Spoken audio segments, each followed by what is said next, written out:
السلام عليكم. عرف عنه كثرة السفر والترحال طلبا للعلم، حتى صار مضربا للأمثال في الاجتهاد والمثابرة.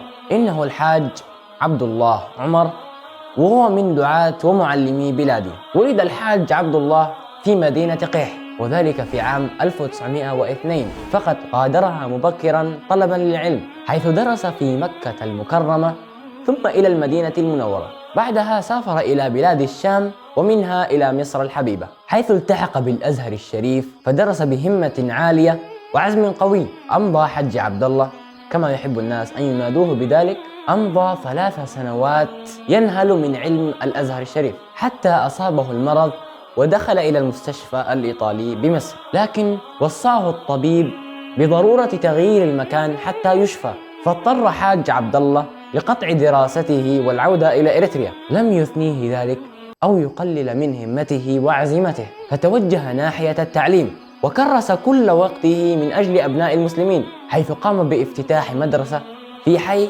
جزا برهانو بأسمرة، وكان الإقبال عليها كبيرا جدا واستقطف كل أطياف الشعب. انتقل بعدها إلى أخرية بدعوة من أحد تلامذته الأثرياء، بنى فيها مدرسة ومسجدا، حيث عرف بمسجد حج عبد الله. كان حاج عبد الله إماما للمسجد ومشرفا على المدرسة، وقد زاد إقبال الناس عليه حتى وصل عدد الطلاب إلى 400 طالب. كما أن للحاج عبد الله حلقات علمية خاصة لتعليم الكبار، فاستفاد من ذلك الجميع، وتعلم على يديه الكثير والكثير.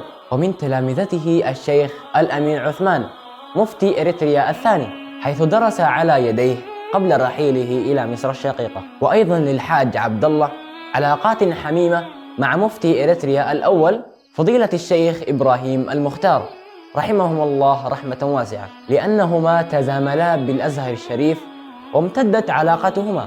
وقرأ الحاج عبد الله عددا من الكتب على فضيلة الشيخ إبراهيم المختار. وصلت رحلة الحاج الزاهد والعبد الصالح حج عبد الله إلى نهايتها، فقد انتقل إلى رحمة الله تعالى في عام 1946، وقد عم الحزن كل أرجاء أسمر وضواحيها، إلا أنه قبل وفاته وصى بأن تكون كل كتبه وقفا على كل المسلمين، حتى تكون أجرا له ولذريته حتى قيام الساعة. قال عنه المفتي إبراهيم المختار: كان ذا همة في التعليم وصالحا وورعا، رحمه الله رحمة واسعة. تقبل الله حج عبد الله قبولا حسنا، وجعل البركة في ذريته وأهله وكل الشعب الإريتري.